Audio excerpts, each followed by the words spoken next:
আসসালামু আলাইকুম গাইস, সবাই কেমন আছেন? আশা করি ভালো আছেন। আপনারা অনেকে আমার থেকে স্পেন সম্পর্কে অনেক কিছু জানতে চান এবং আমার টিকটকে দেখছি অনেকেই মেসেজ দেন। আসলে সময়ের কারণে সবার মেসেজের উত্তর আমি দিতে পারি না। তো আজকে যতটুকু জানি স্পেন সম্পর্কে আমি আপনাদেরকে সবকিছুই জানানোর চেষ্টা করব। প্রথমত একটা কমন বিষয় যে আপনারা কিভাবে স্পেন আসবেন সরাসরি বাংলাদেশ থেকে। তো আসলে বাংলাদেশ থেকে স্পেন আসতে হলে আপনার ভিজিট বিষয়, স্টুডেন্ট বিষয় এবং ফ্যামিলি বিষয়, এই ৩ ধরনের বিষয়ে আপনি আসতে পারেন। তো আপনারা চাইলে ভিজিট বিষয়ে আসতে পারেন অথবা যাদের স্টুডেন্ট বিষয়ে ট্রাই করতে পারেন স্পেনে আসার জন্য। আর ফ্যামিলি বিষয় মূলত যার বাপ আছে অথবা স্বামী অথবা কারো স্ত্রী থাকে ফ্যামিলি বিষয়ে তারাই স্পেনে আসার জন্য ট্রাই করতে পারেন। তো তারপর আরেকটা কথা হলো স্পেনে আপনারা ভিজিট বিষয়ে আইসা কিভাবে স্পেনে বৈধ হবেন অথবা কিভাবে কাজ করবেন। আসলে ভিজিট বিষয়ে আসলে আপনার কাজ করতে কষ্ট হবে যদি কোনো লোক না থাকে এবং থাকা খাওয়া নিয়ে অনেক কষ্ট হবে যদি আপনারা প্রিপারেশন নিয়ে না আসেন। তো প্রথমত আপনারা ভিজিট বিষয়ে আসলে কিভাবে কাজ করবেন? আসলে যদি আপনি ভিজিট বিষয়ে আসেন, যদি আপনার কোনো লোক না থাকে এই দেশে, কোনো আত্মীয়স্বজন, তাহলে আপনাকে ৩-৪ মাস যাতে বইসা খাইতে পারেন, ওই পরিমাণ টাকা পয়সা নিয়ে আসবেন। কারণ এখানে অবৈধভাবে আপনার কাজ পাওয়া অনেক কঠিন।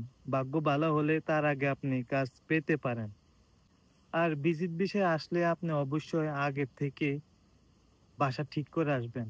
এখন যাদের লোক না থাকে তারা কিভাবে বাসা ঠিক করে আসবেন? আসলে এখানে আপনার অনেক ফেসবুকে অনেক গ্রুপ আছে, স্পেন বাংলা কমিউনিটি। ওই গ্রুপগুলাতে আপনার সিট খালি হলে প্রতিনিয়ত এড দেয়।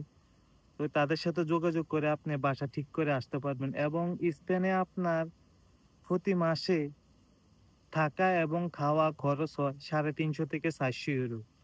তো আপনি কাজ না পেলে যাতে সারভাইভ করতে পারেন ওই পরিমাণ টাকা পয়সা নিয়ে আসবেন। আরেকটা কথা হলো স্পেনে এখন ২ বছরের কাগজ দেয়। এখন কিভাবে আপনি স্পেনে ২ বছরের কাগজ করবেন? তো প্রথমত স্পেন আসলে আপনাকে এমপাদনমেন্টো করতে হবে। যেটা আপনি সরকারি খাতা আপনার নাম রেজিস্ট্রেশন করবেন। এটাই হলো আপনার প্রমাণ যে আপনি স্পেনে এন্ট্রি করছেন। ২ বছর পর কাগজ জমা দেওয়ার সময় ওইটা দরকার লাগবে। তো ২ বছর পর আপনি কাগজ জমা দিবেন কিভাবে? আপনি সবকিছু প্রিপারেশন নিবেন এবং আপনি এখানে আসলে লোকজনের সাথে আপনার পরিচয় হবে। কিভাবে আপনি কি করবেন সবকিছুই জানতে পারবেন। তার মধ্যে এখানে স্পেন আসলে ২ বছর পর আসবেন, আপনাকে কন্ট্যাক্ট নিয়ে কাগজ জমা দিতে হবে। কারণ কন্ট্যাক্ট ছাড়া আপনি কাগজ জমা দিতে পারবেন না। তো যদি কন্ট্যাক্ট নেন আপনি, আপনাকে অনেক টাকা খরচ করতে হবে। এখানে কন্ট্যাক্ট নিতে হলে আপনাকে কোনো বাঙালি থেকে কন্ট্যাক্ট নিতে হবে। সেই কন্ট্যাক্টটা নেওয়ার জন্য মনে হয়, আমার সঠিক জানি না, ৫ থেকে ৬,০০০ ইউরো লাগতে পারে। তার কমও লাগতে পারে, তার বেশিও লাগতে পারে। ২ বছর পর আপনার যে কন্ট্যাক্ট নিয়ে কাগজ জমা দিবেন, ওই কাগজের জন্য। আর হ্যাঁ, অনেকের একটা কমন প্রশ্ন থাকে যে আপনারা স্পেন ১ম আইসা কত টাকা বেতনের চাকরি করবেন? আসলে আপনি যাতে অবৈধ, আপনার বেতনটাও কম হবে।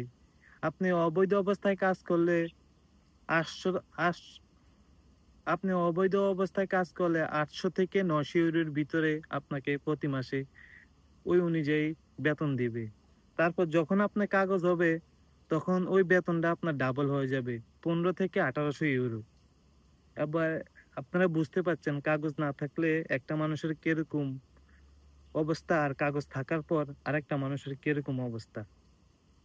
তো সবাই ভালো থাকবেন। আজকে এই পর্যন্তই।